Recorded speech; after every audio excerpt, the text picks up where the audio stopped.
West Africa, long before European ships appeared on its coasts, two thrones rose to shape the destiny of the Yoruba people. One in Ife, the sacred city, the spiritual cradle of the Yoruba world. The other in Oyo, a kingdom of cavalry, iron, and vast dominion.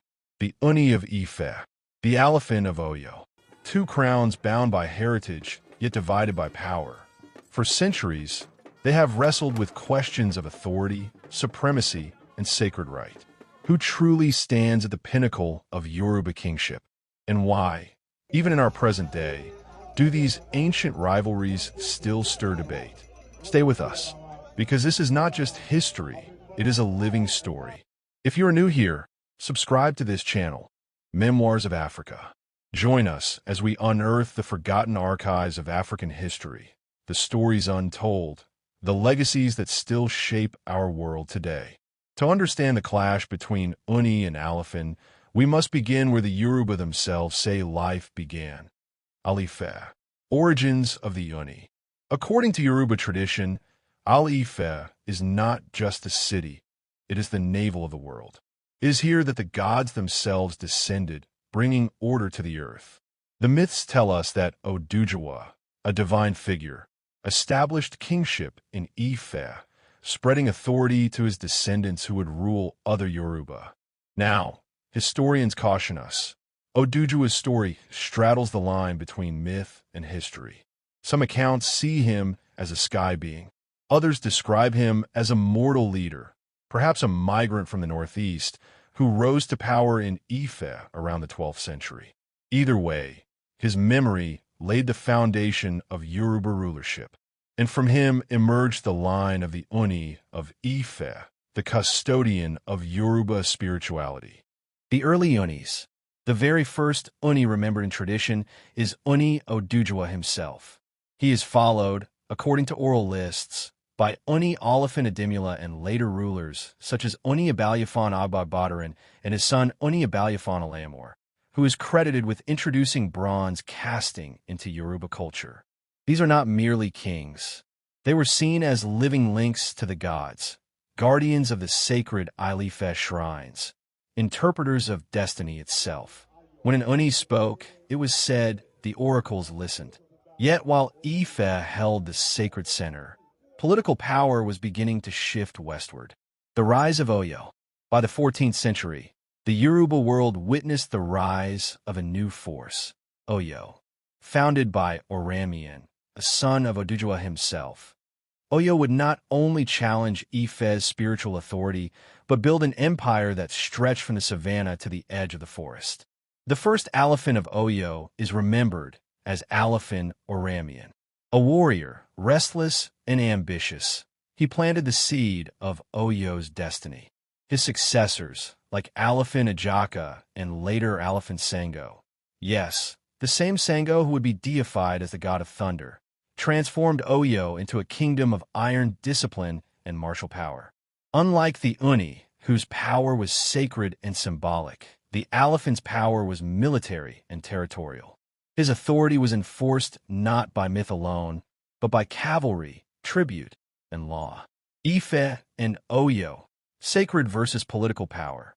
By the 15th century, a clear duality had formed in Yoruba consciousness. The Ooni of Ife remained the spiritual father of the Yoruba people, the one whose blessings sanctified kingship itself. But the Alaafin of Oyo wielded the sword and commanded the land.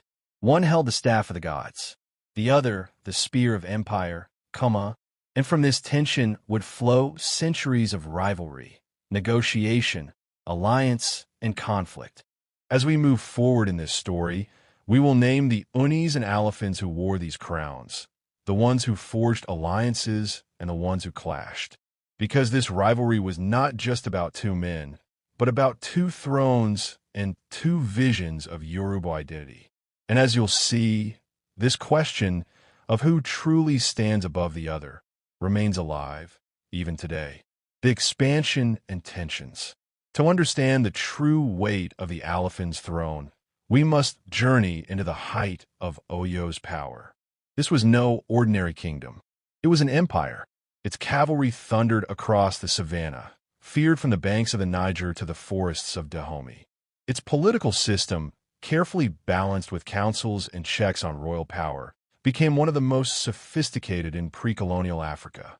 The Alaafins and their power.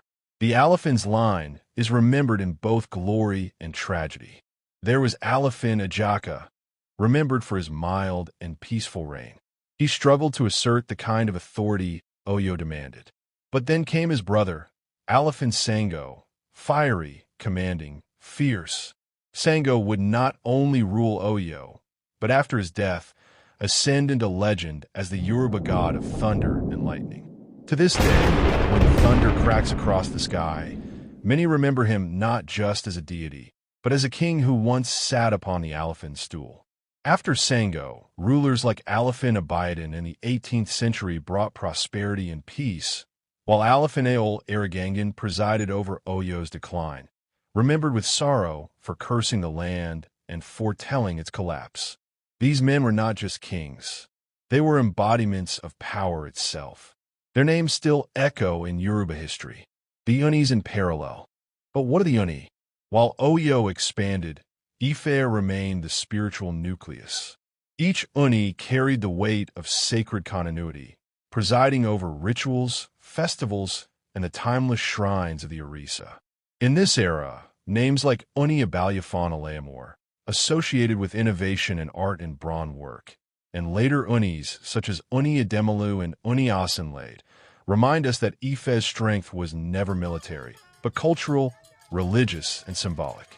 The Uni's blessing legitimized kingship itself. No Yoruba king, no matter how powerful, could claim full authority without spiritual recognition rooted in Ife. Harmony and rivalry. Here lies the paradox.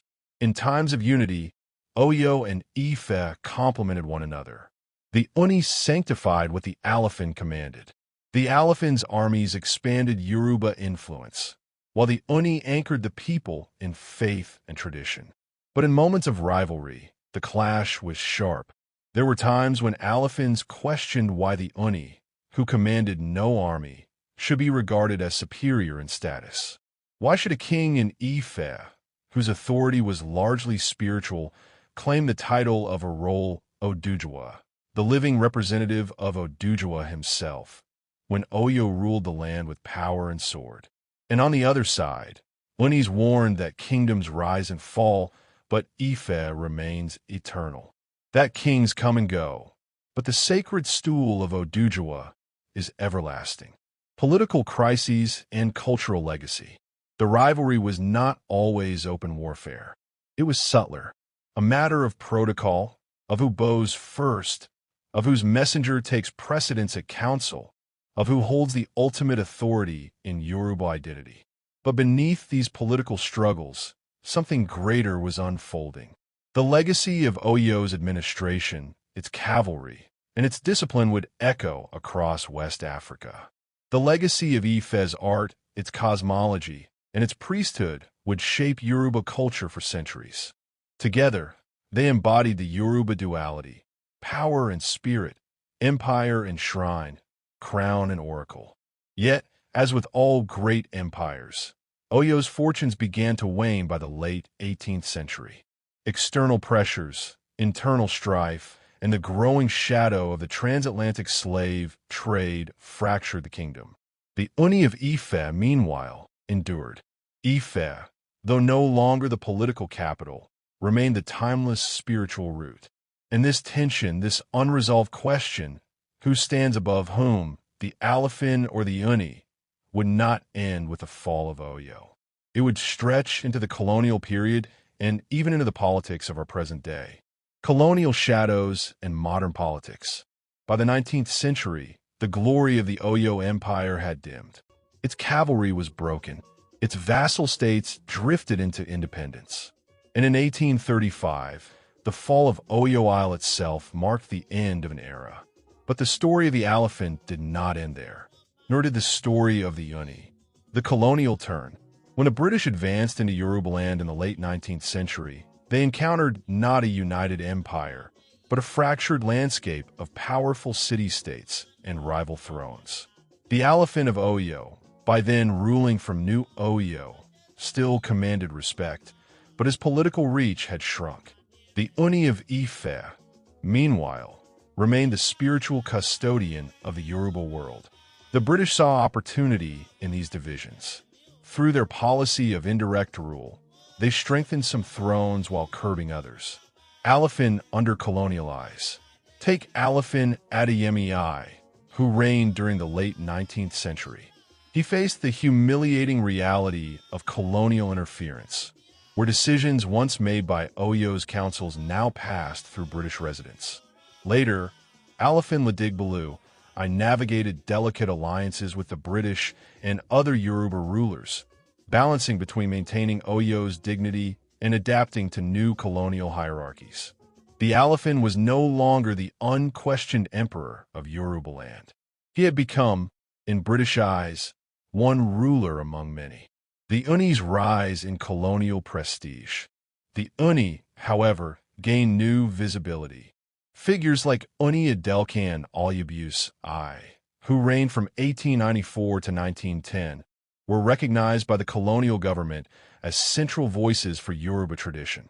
Later, Ooni Adelie Ajigun, 1910 to 1930, and Ooni Adesoji Aderemi, 1930 to 1980, would elevate Ife's profile even further. Adesoji Aderemi, in particular, was not just an Ooni. He became a politician, the first African governor in the British colonial system when he was appointed governor of Western Nigeria in 1960. Think of the weight of that moment. The Ooni of Ife, heir to Oduduwa, standing as a modern governor under the Union Jack and later under Nigeria's independence. Renewed rivalries in modern context. This reshaped the Alaafin-Ooni dynamic. The Alaafin, once the military powerhouse of the Yoruba, found himself diminished by colonial borders and politics.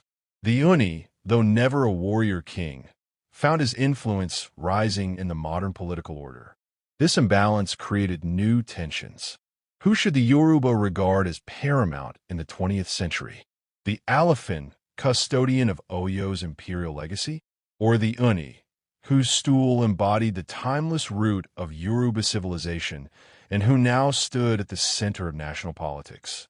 Names that define the era. Let's not forget the individuals. Alaafin Sayambala Ladigbalú II, 1945 to 1956, struggled to assert Oyo's place in a changing Nigeria. His successor, Alaafin Adeniran Adeyemi II, ruled briefly before being deposed in 1954, reflecting the political storms of the time. Then came Alaafin Obalamidi Aliwala Adeyemi III, ascending in 1970. He would reign for over 50 years, becoming one of the most outspoken and influential Alaafins of modern times. In parallel, Ooni Adesoji Aderemi's long reign, 1930 to 1980, spanned colonial rule, independence, and the rise of modern Nigeria. After him, Ooni Okunade Sidiwade Olubuse II, 1980 to 2015, carried Ife's crown into a new global age, often crossing paths, and sometimes swords, with Alaafin Adeyemi III. Politics and prestige.